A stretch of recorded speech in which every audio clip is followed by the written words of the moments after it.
Olá, meus queridos, estamos nós aqui de volta nesse momento tão especial, onde nós podemos celebrar a palavra de Deus, celebrar também a presença de Jesus. E eu estou começando aqui uma ministração que possivelmente vão ser uma série de 2 ministrações. Eu vou pular semana que vem, porque a semana que vem é o Dia das Mães, teremos uma comemoração super especial, mas na outra semana eu continuo. E o título é Bendita Esperança. E eu estou com muita expectativa, porque Deus tem feito crescer muito forte no meu coração uma palavra a respeito da pessoa de Jesus, de nós conhecermos de fato quem é Jesus, na sua integridade. E eu quero começar aqui hoje lendo um versículo, aliás, 3 versículos que está lá em Tito, capítulo 2, versos de 1 a 13. Porque diz assim: a graça de Deus se manifestou salvadora a todos os homens, e Ele nos ensina a renunciar à impiedade e às paixões mundanas e a viver de maneira sensata, justa e piedosa nesta era presente, enquanto aguardamos a bendita esperança, a gloriosa manifestação de nosso grande Deus e Salvador, Jesus Cristo. Então, nessa carta é um conselho aqui da forma como nós devemos viver, mas a nossa vida ela deve estar voltada para uma esperança bendita. E que esperança é essa? Aqui descreve o seguinte: a gloriosa manifestação do nosso grande Deus e Salvador Jesus Cristo. Então nós cremos que a nossa redenção está bem próxima. Nós vamos ver em breve a manifestação do nosso Salvador e Senhor Jesus Cristo. E por isso eu queria hoje aprofundar um pouquinho na pessoa, nessa pessoa maravilhosa de Jesus Cristo. E a pergunta que eu quero fazer para você é: quem é Jesus para você? Eu quero apresentar Jesus aqui segundo a ótica de algumas pessoas que a Bíblia nos mostra. E eu queria que você pensasse quem é Jesus segundo a sua ótica. Então nós vamos ler vários textos da Bíblia aqui que vai nos dar uma visão de quem é Jesus pela ótica de quem está falando, mas eu queria que você pensasse, se alguém te perguntasse quem é Jesus, qual a ótica você colocaria de Jesus? E saber quem é Jesus é muito importante porque a revelação que nós temos a respeito de uma pessoa, ela modela a forma como nós vamos nos relacionar, como nós vamos ver essa pessoa, como nós vamos admirar ou não essa pessoa, como nós vamos respeitar ou não essa pessoa. Eu tive uma experiência muito engraçada. Aliás, eu tenho muitas dessas experiências, mas duas experiências que eu queria comentar com vocês hoje. Há alguns anos atrás, eu me mudei para uma casa num condomínio e eu precisava fazer o jardim daquela casa, eu não tinha ferramentas, então eu fui no próprio condomínio, andei um pouquinho na rua e achei um jardineiro que estava fazendo uma casa muito bonita e eu falei para ele: eu tenho um jardim, você pode fazer um orçamento para mim de quanto fica para remodelar esse jardim? Ele falou: pois não. Ele foi comigo. E no caminho ele foi conversando comigo, eu estava de carro, dirigindo meu carro, e ele me perguntou: você é o motorista da família? E eu só respondi para ele, falei: não sou o motorista da família, e continuei. Cheguei em casa, mostrei o jardim para ele. Enquanto ele estava vindo no jardim, o meu sogro estava chegando com os meus filhos da escola e parou o carro na garagem e os meus filhos saíram do carro e correram para mim e falaram: pai, papai, e me abraçaram. Quando ele viu, ele olhou assim e eu fiquei imaginando o pensamento dele, do fora que ele deve ter dado, ele deve ter ficado muito sem graça e realmente ficou muito sem graça, acabou nem me dando orçamento e foi embora. Uma segunda experiência, eu entrei numa loja de colchões para fazer um orçamento, só que junto comigo chegaram 2 pessoas, um motorista que veio entregar colchão e mais uma pessoa que estava com ele, e o vendedor saiu de onde ele estava e veio. Quando ele passou por mim, ele virou e olhou e falou: você é o carregador? Eu falei: não, eu estou aqui como cliente, eu vim fazer um orçamento. Na hora ele tomou um choque e ficou super sem graça, porque ele estava se relacionando comigo ali a princípio como um carregador. Quando ele viu que eu era cliente, ele mudou completamente a postura comigo.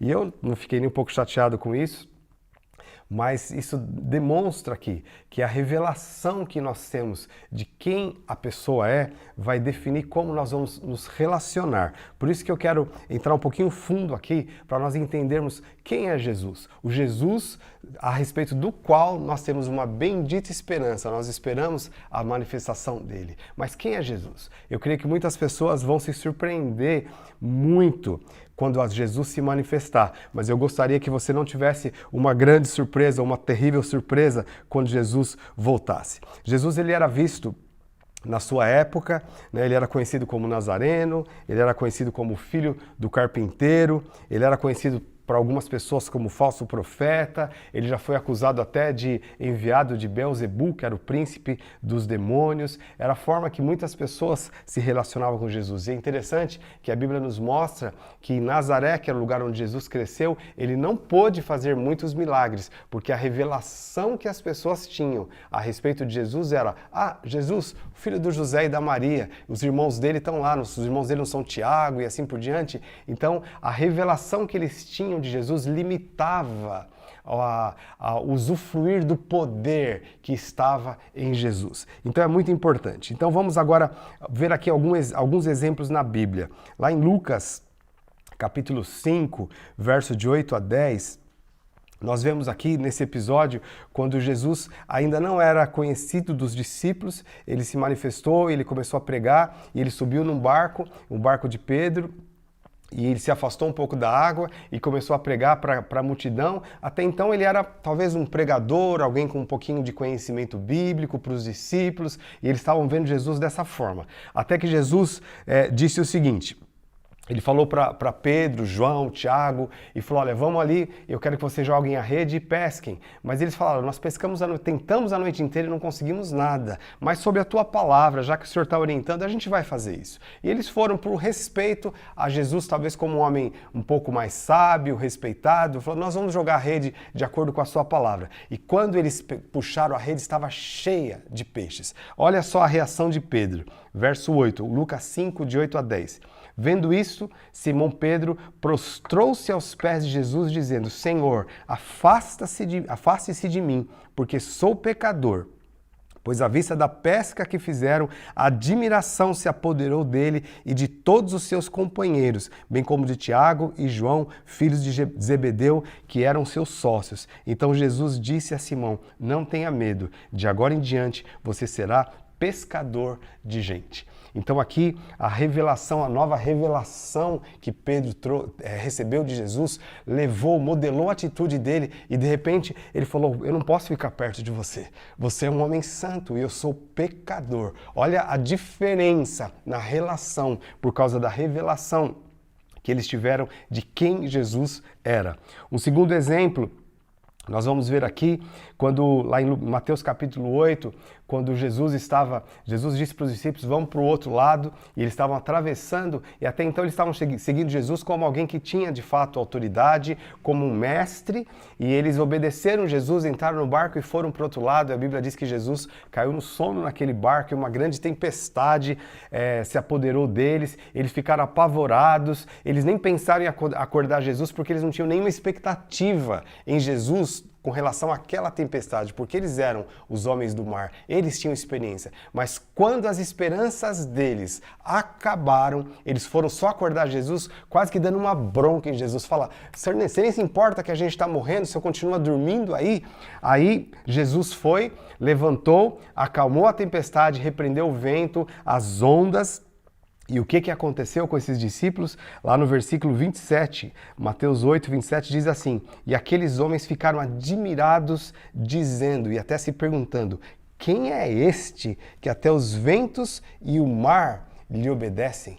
Olha a diferença, olha a diferença. De repente eles viam Jesus apenas como um mestre, um guia, um líder, mas agora eles olharam para Jesus e falaram: quem é este? Quem é este? O nível de revelação deles mudou. E por causa desse nível mudou, eles começaram a olhar Jesus de forma diferente. Eles começaram a se relacionar com Jesus até com um certo temor. Olha um outro exemplo aqui, Mateus 21, versos 10 a 11. Olha o conceito que as pessoas tinham a respeito de Jesus. Quando Jesus estava entrando em Jerusalém, diz assim, toda a cidade se alvoroçou e perguntaram, quem é este? Então aquele alvoroço aconteceu na cidade e as pessoas perguntavam, quem é este? E as multidões respondiam, este é o profeta de Nazaré da Galileia. Então eles olhavam para Jesus e viam como um profeta. Já era um bom nível de visão, mas era muito pequeno. Era infinitamente pequeno diante de fato daquilo que daquilo que Jesus era, daquilo que Jesus representava. Então eles esperavam de Jesus apenas alguma revelação a mais, alguma revelação que pudesse dar norte para a vida deles. Esse era o nível de relacionamento, de visão que eles tinham com Jesus, que gerava esse relacionamento. Então, queridos, a gente vê que hoje, nos nossos dias, a imagem que Jesus, que se forma na mente das pessoas a respeito de Jesus, muitas vezes é a imagem de um bebê numa manjedoura, algumas pessoas têm, especialmente na época do Natal, na época da Páscoa, ou as pessoas têm uma imagem de Jesus como uma pessoa frágil numa cruz. E essa fragilidade que as pessoas veem em Jesus dá brecha e levam as pessoas até buscarem alguns apoios religiosos a mais, aí que nascem, né, a idolatria, nasce a expectativa em pastores, em padres, em homens, porque a imagem de Jesus é a imagem de um Jesus fraco. Alguns conhecem Jesus como Salvador. E a expectativa deles em Jesus é só que os livre do inferno. Alguns veem Jesus como talvez o gênio da lâmpada ou algum herói, né? Quando eles estão em apuros, quando eles precisam de algo, eles pedem, clamam para Jesus e usam o nome de Jesus. Jesus tem misericórdia. E para muitos o nome de Jesus virou até uma expressão. Ai Jesus, acontece alguma coisa, ai Jesus. Mas a pergunta é, quem de fato Ele é? Quem de fato Ele é? Eu creio que o Espírito Santo, exatamente nesses dias que nós estamos vivendo, ele quer de fato revelar a pessoa maravilhosa de Jesus Cristo para nós. E eu ouso e arrisco a dizer que muitas vezes, até como igreja, nós não temos a revelação exata de quem Jesus é.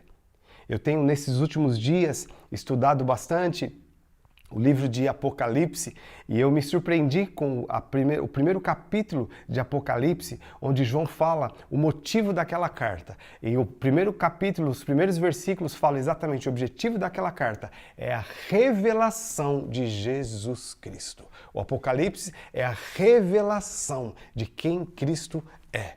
Então, muitas vezes nós chegamos para Jesus e conhecemos a Jesus como Salvador e não tem nada de errado, mas nós precisamos crescer na revelação de quem Cristo é. E você vai entender a importância disso, porque quando nós temos revelação de quem Cristo é, vai mudar a forma como nós nos relacionamos com Ele, vai mudar a forma vai mudar a nossa expectativa a respeito dele. Então, eu quero ir com você agora para alguns textos aqui, e o primeiro deles eu quero mostrar que Jesus, no momento onde ele foi pressionado por Caifás, o sumo sacerdote, porque o sumo sacerdote queria ouvir de Jesus quem você é, assim como Caifás pressionava Jesus quem você é, onde a multidão pressionava Jesus e quem você é.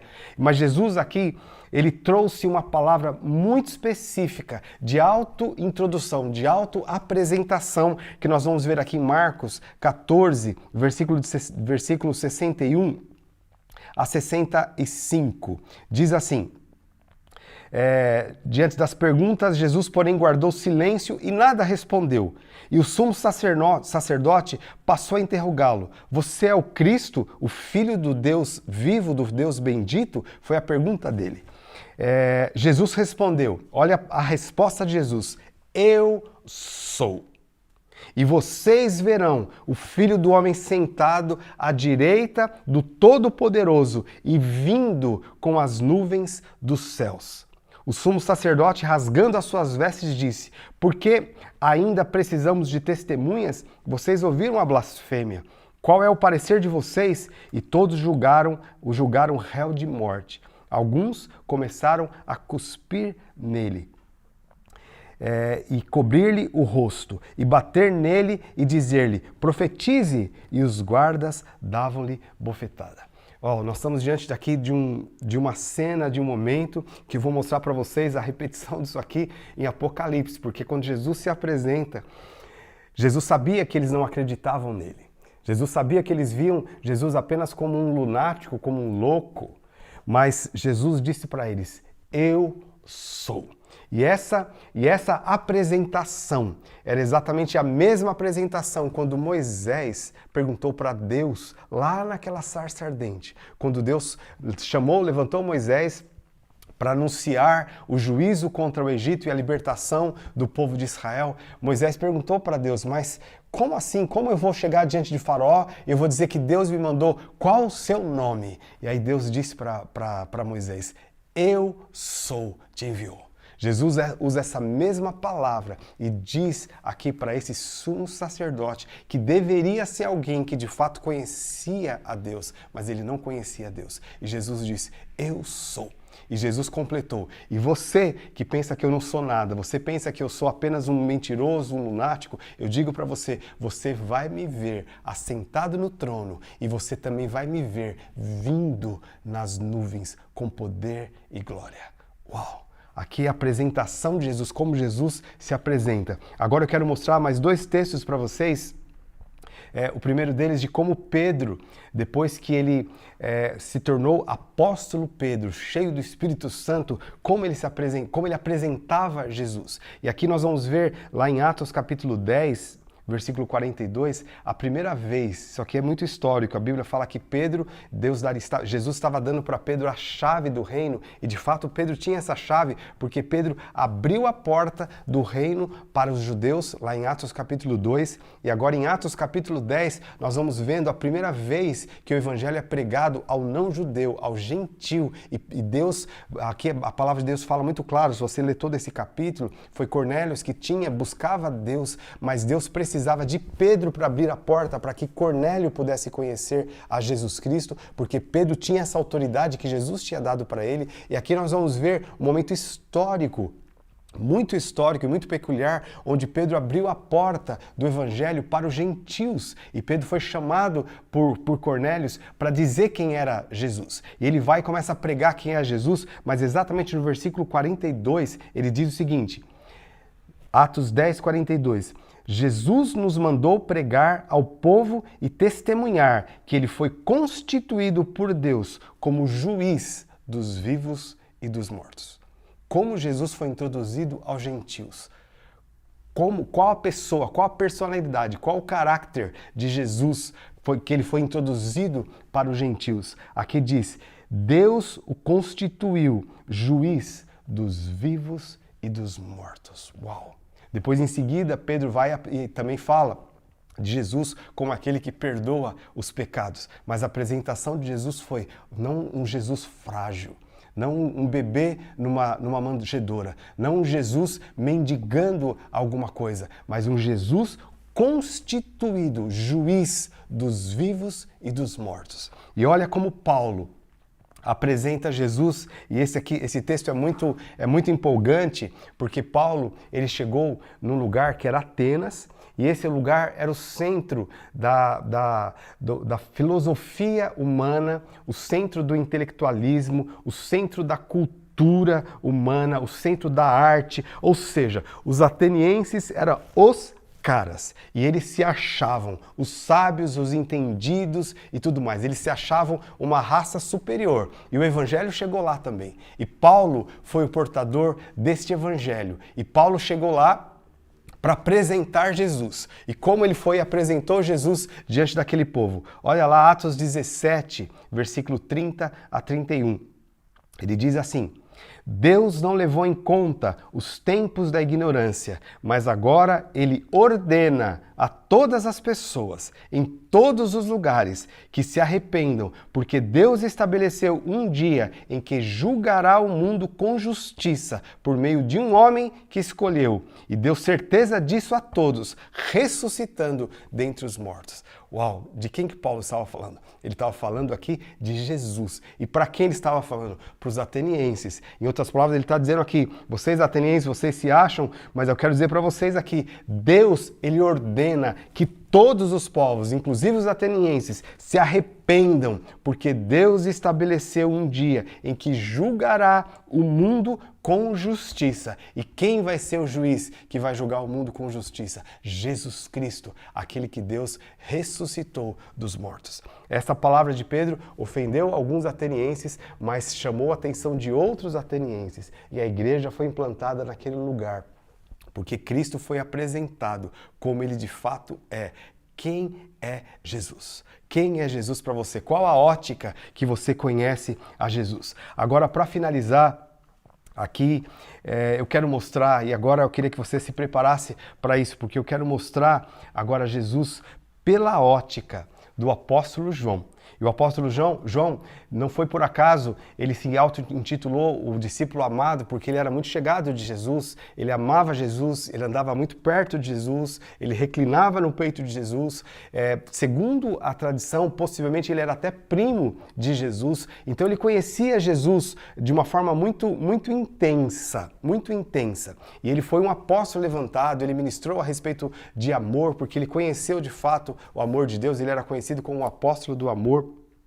Mas houve um dia onde Jesus levou João para uma ilha, a ilha de Pátimos. Ele foi isolado, ele foi para aquela ilha, né, como exilado, na verdade, uma perseguição que ele sofreu na época de Nero. A maioria dos discípulos, talvez todos os apóstolos já tivessem morrido nessa época e só João estava vivo. E Jesus tinha uma última tarefa para João.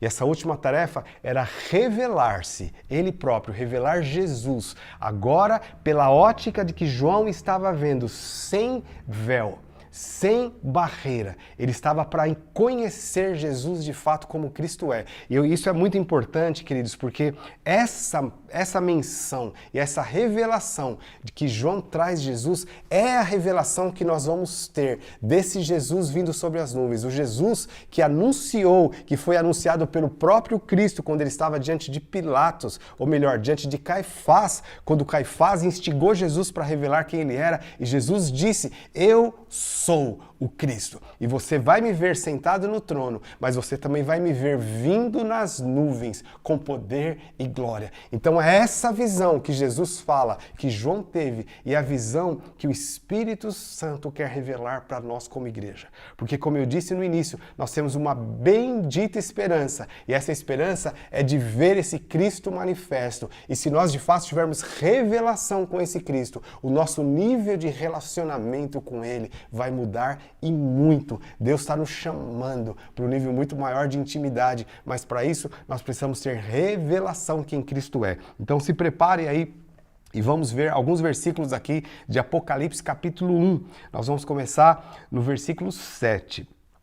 No versículo 7, João diz assim: eis que ele vem com as nuvens, e todo olho verá, até mesmo aqueles que o traspassaram. Olha que detalhe interessante, uma pausa aqui. O que Jesus tinha dito lá para Caifás: você vai me ver. E quem foi Caifás? Foi aquele que traspassou Jesus, juntamente com o povo judeu, juntamente com os romanos. E Jesus está dizendo: você vai me ver. E aqui João diz: ele virá com as nuvens e todo o olho verá, até mesmo aqueles que o traspassaram. Eu fico imaginando, eu não tenho nenhum prazer em dizer isso, mas eu fico imaginando Caifás, que cuspiu na cara de Jesus.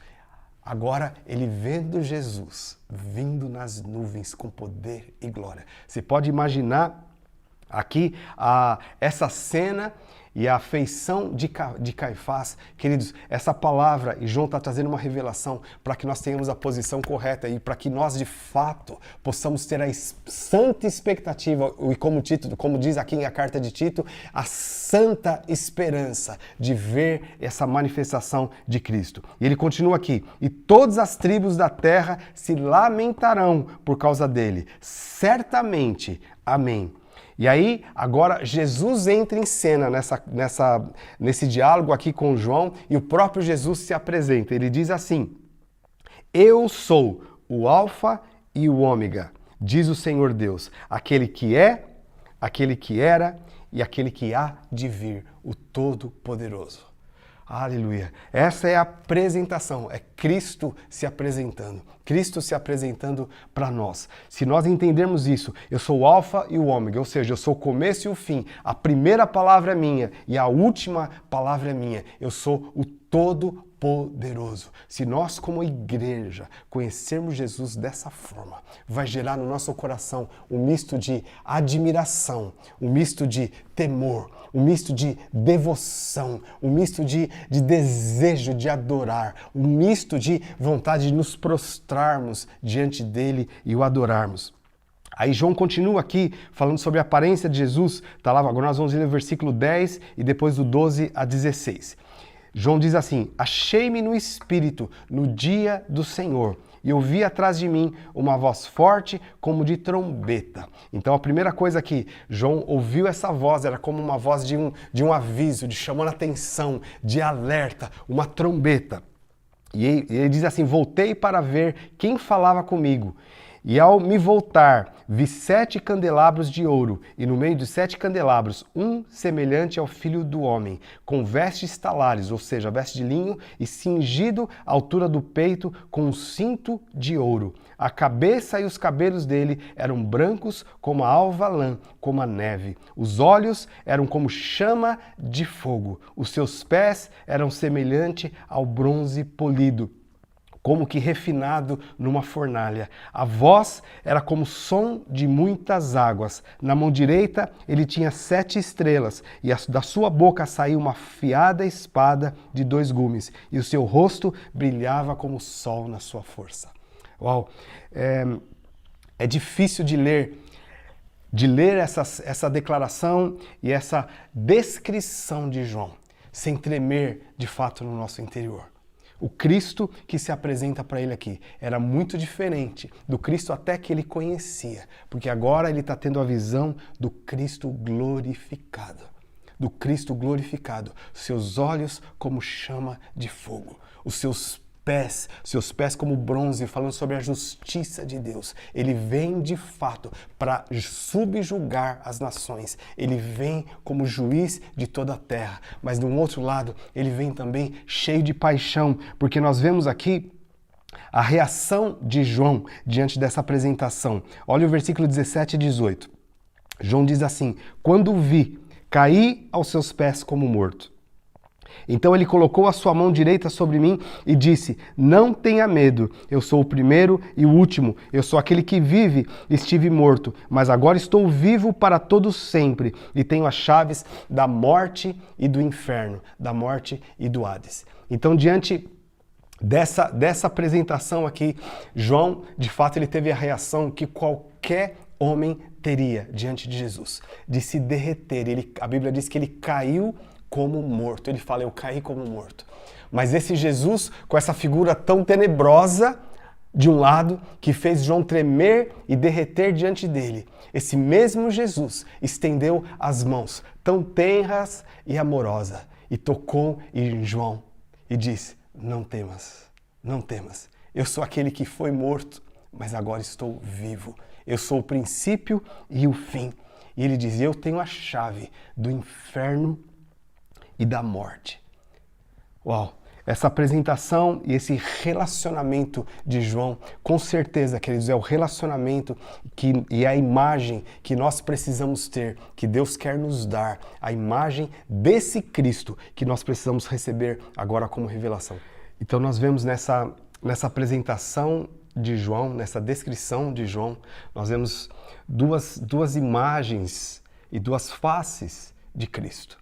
Uma imagem tenebrosa, mas de outro lado, uma imagem mansa, humilde e amorosa. E a imagem tenebrosa é para aqueles que não conhecem a Jesus, aqueles que não usufruíam, aqueles que não tiveram revelação de fato de quem Cristo é. A imagem tenebrosa é a imagem que Caifás e Anás terão, é a imagem daqueles que insistem em desrespeitar, em desonrar, em desvalorizar quem Jesus é e o que Jesus fez. Mas a imagem amorosa, maravilhosa, daquele que toca e fala: não temas. Eu sou aquele que estive morto, mas eis que vivo. Eu sou o início e o fim. Eu sou aquele que tem as chaves do inferno e da morte. Eu te pergunto, qual a imagem você tem de Jesus? A Bíblia diz que pelos frutos os conhecereis. Então a imagem que nós temos de Jesus vai gerar em nós um tipo de postura, um tipo de relacionamento que nós vamos ter com Ele. Hoje nós vemos uma geração até de cristãos, muitas vezes, que se relacionam com Jesus sem nenhum temor, que pecam sem nenhum temor, porque de fato não tem a imagem daquilo que Cristo verdadeiramente é. Esses não têm a bendita esperança. Mas eu creio que nesses dias o Espírito Santo está levantando uma geração sobre a terra, uma geração santa, uma geração de fato daqueles que estão preparando a vinda do Senhor, uma geração de fato daqueles que dizem com todo o coração: Maranata, hora vem, Senhor Jesus, porque tem revelação de quem Cristo é, tem a imagem correta de quem Cristo é. E o Espírito Santo quer trazer essa imagem e quer revelar Cristo para você de uma forma muito, muito especial. Eu queria, nesse momento agora, nós vamos ter um tempo de adoração, onde nós vamos também nos preparar para um segundo momento que nós vamos ter aqui, o momento da ceia, onde nós vamos ver uma outra face de Jesus também em Apocalipse. Mas eu queria que agora você participasse desse momento de adoração, prostrando o seu coração diante do Senhor, prostrando a sua vida diante do Senhor. Talvez o Espírito Santo vai trazer, e eu sei que Ele está fazendo isso, talvez não, eu mudo a palavra aqui, eu digo Ele está trazendo um nível de revelação profundo no seu coração, como Ele está trazendo no meu coração, de quem Cristo é. Agora você vai adorar a Jesus, não simplesmente cantando uma canção, mas agora uma imagem se forma na sua alma, uma imagem de quem Cristo é, se forma no seu espírito. E isso vai te levar a adorar Jesus na beleza da sua santidade, de acordo com aquilo que Ele realmente é. Eu te convido agora para fazer isso e para você se preparar também para esse momento de ceia. Se você tiver que se arrepender de algo diante dele, se você tiver que agora ter o seu coração cheio de temor, tem agora, deixa o Espírito Santo gerar isso na sua vida e no seu coração, enquanto nós nos preparamos agora para esse momento maravilhoso da ceia do Senhor.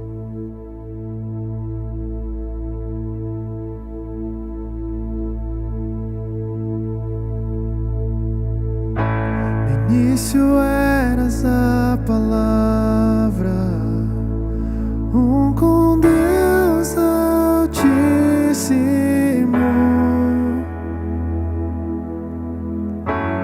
O mistério de tua glória, Cristo em ti se revelou.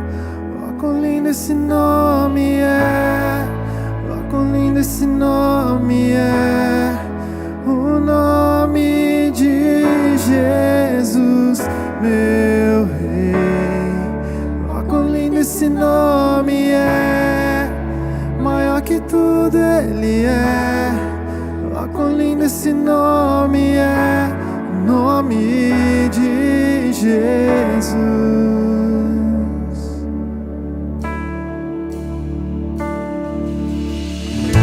Deixou o céu para buscar-nos, veio para nos resgatar.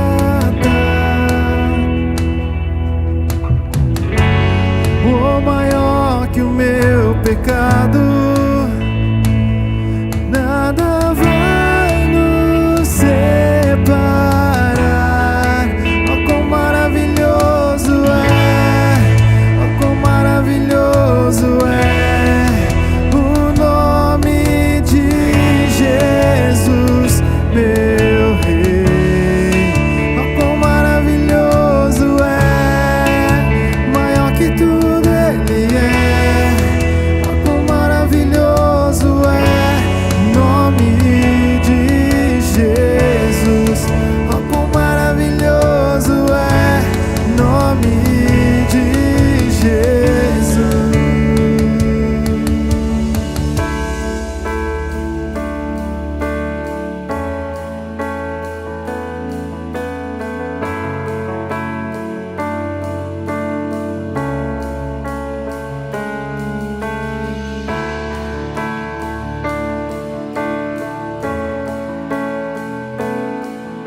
céu tu rompeste, a tumba vazia agora está. O céu te adora, proclama tua glória, pois ressuscitaste, vivo está. És invencível, inigualável, hoje pra sempre reinarás. Teu é o reino, tu é a glória, acima de todo nome estás.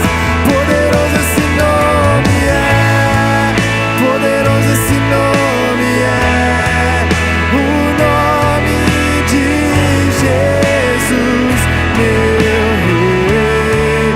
Poderoso esse nome é, mais forte que tudo é. Poderoso esse nome é, o nome de Jesus. Poderoso esse nome é, nome de Jesus. És invencível, inigualável, hoje pra sempre reinarás. Teu é o reino, tu é a glória, acima de todo nome está. És invencível, inigualável, hoje pra sempre reinarás. Teu é o reino, tu é a glória, acima de todo nome estás. Poderoso esse nome é, poderoso esse nome é, o nome de Jesus, meu Rei. Poderoso esse nome é, mais forte que tudo é. Poderoso esse nome é, nome de Jesus. Poderoso esse nome é, nome de Jesus. Poderoso esse nome é, nome de Jesus.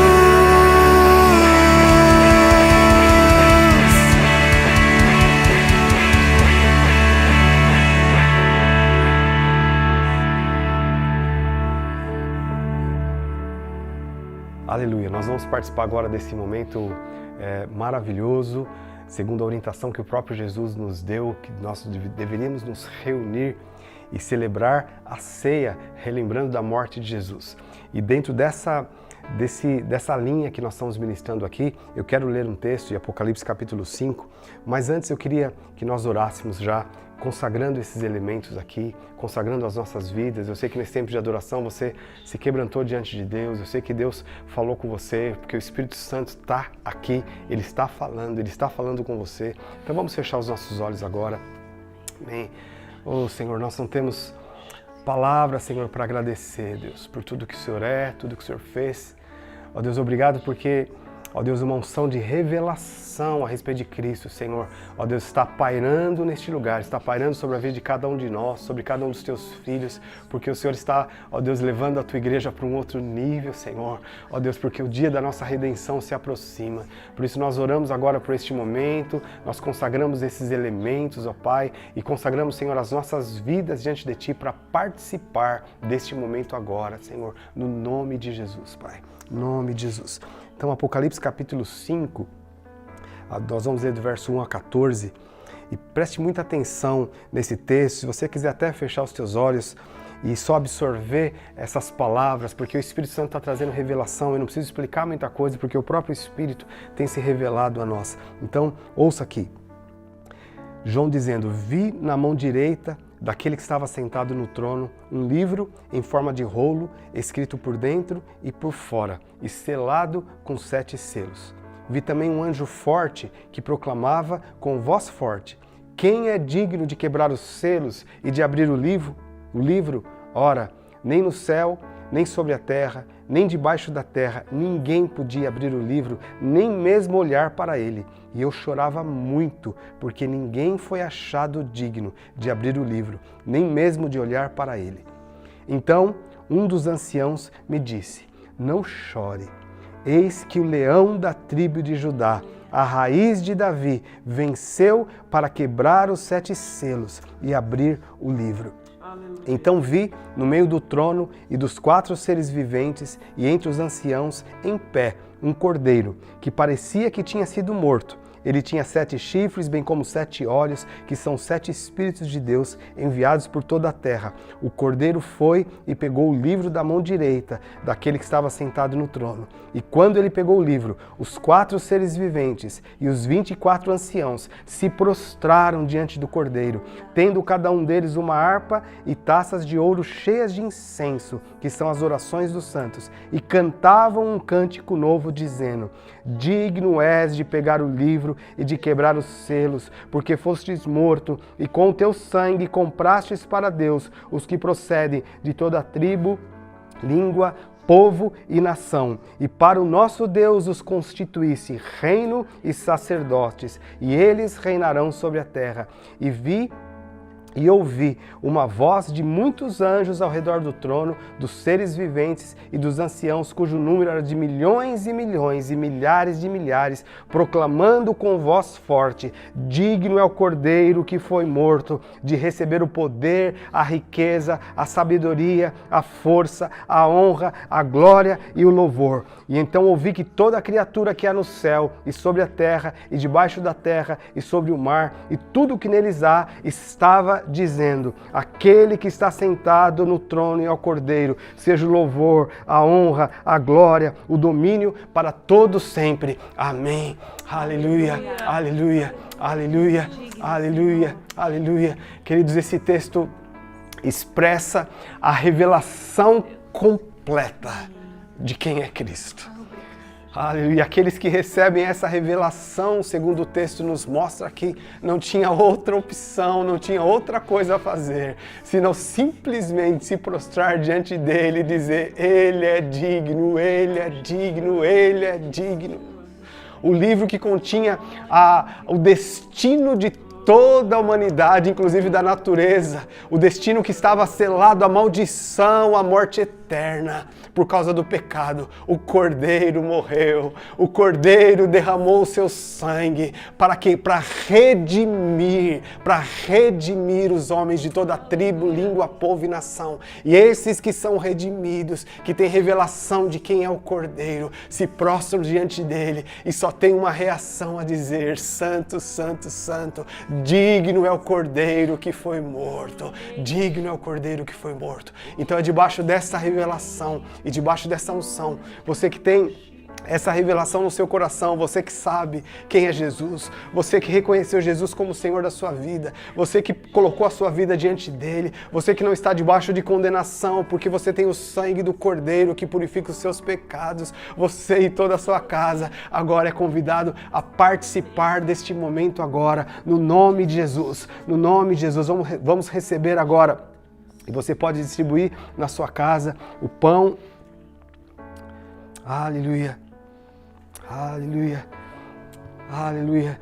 E a palavra de Deus diz que Jesus, na noite que foi traído, ele tendo partido o pão e dado graças, ele disse: este é o meu corpo partido por vós. Aleluia, aleluia. Jesus já estava de olho em Apocalipse capítulo 5, nisso que ia acontecer. Ele sabia que povos de todas as tribos, línguas e nações iam poder estar diante dele, totalmente santificado e justificado, por causa do corpo dele, que seria moído no nosso lugar. No nosso lugar. Por isso, com essa consciência agora, querido, eu te convido a comer o pão.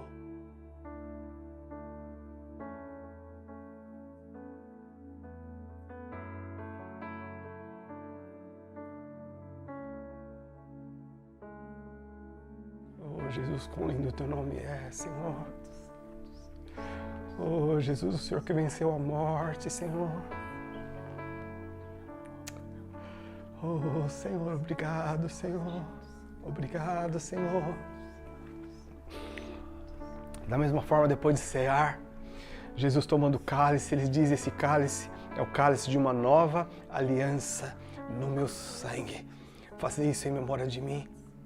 O Cordeiro que derramou sangue, que recebeu as nossas maldições, recebeu os nossos pecados, para nos santificar, para nos constituir reis e sacerdotes que reinarão sobre a terra.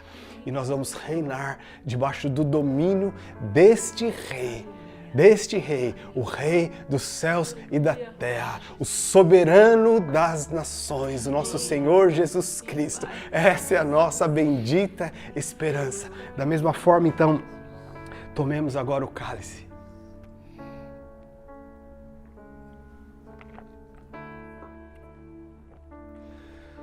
Oh, Senhor, obrigado. Tu és digno, Tu és digno. Nós queremos celebrar, Senhor, a Tua morte, relembrando a Sua morte. Senhor, relembrando, Senhor, que nós somos inclusos nessa morte, Senhor, porque também nós somos inclusos na Tua ressurreição. Nós também fomos inclusos, Senhor, na Sua coroação, porque a Tua palavra diz que nós estamos assentados com Cristo nos lugares celestiais. E a Tua palavra diz também, Senhor, que um dia o Senhor vai voltar, Senhor, e nós vamos reinar contigo para sempre, porque nós somos inclusos no Teu reino. Essa é a aliança que nós temos contigo, Senhor. Por isso nós queremos, Pai, reverenciar a Cristo. Nós queremos ter temor, um santo temor, Senhor, diante de Cristo. Oh, Senhor, muito obrigado, Pai, por esse tempo tão precioso. Obrigado, Senhor, por essas famílias, Senhor, reunidas, essas famílias que estão debaixo, Senhor, desta bênção e desta unção, Senhor. Muito obrigado, Pai, muito obrigado. Eu quero dizer para você que está hoje participando dessa ceia, talvez você está sendo tocado no seu coração porque você está distante do Senhor. Talvez até um medo e um temor veio no seu coração agora, mas eu quero dizer para você que assim como Jesus fez com João, porque João caiu de temor diante de Jesus, mas Jesus tocou nele e disse: não temas, eu sou aquele que morreu, mas eis que estou vivo. Jesus quer tocar em você agora com esse mesmo toque, o toque de salvação, para dizer para você se arrepender, que você quer receber Jesus como Senhor da sua vida. Ele quer tocar em você agora e dizer: não temas, eu sou aquele que morri no seu lugar, mas eis que estou vivo. Eu tenho a chave da vida, eu tenho a chave da morte e do inferno, mas eu te dou vida, porque quem tem o Filho tem a vida. Por isso, se você estava afastado dos caminhos do Senhor, ou se você mesmo não conhecia, você conhecia Jesus, só um Jesus religioso, hoje é o dia de você conhecer o Cristo, juiz dos vivos e dos mortos, mas também o Cordeiro, Salvador do mundo. Eu te convido agora a você fazer essa oração agora. Tenha coragem de fazer isso. Esse é o tempo, a porta está aberta. Repita essa oração comigo, consagrando, entregando a sua vida a Jesus. Fala assim: Senhor Jesus, obrigado pelo teu sacrifício na cruz. Obrigado porque o Senhor morreu no meu lugar, para me perdoar dos meus pecados. E agora, o Senhor é juiz de toda a terra. E eu me submeto completamente a Ti. Lavado no Teu sangue, redimido dos meus pecados, mas também filho, porque aqueles que Te recebem são chamados de filhos. Então eu recebo agora essa unção da filiação. No nome de Jesus. Amém. Amém. Amém. Que alegria, querido. Parabéns por essa decisão. Eu te convido a mandar o seu nome por esse WhatsApp. Nós queremos ter contato com você, queremos estar ligado com você e crescer junto com você até que nós tenhamos os nossos olhos vendo o nosso Cristo vindo sobre as nuvens com poder e glória. No nome de Jesus. Nós vamos orar agora encerrando e glorificando a Deus por esse culto. Depois nós teremos um outro momento aqui de adoração, que você possa desfrutar dessa presença e dessa revelação maravilhosa do nosso Senhor Jesus Cristo. Aleluia. Pai, obrigado, Senhor, por esse tempo tão precioso. Senhor, obrigado por essa revelação preciosa, e que a graça do nosso Senhor Jesus Cristo, a revelação de Jesus esteja sobre as nossas vidas, a unção e a consolação do Espírito Santo seja sobre nós, o amor do Pai derramado sobre os nossos corações, agora e sempre, no nome de Jesus. Amém. Glória a Jesus.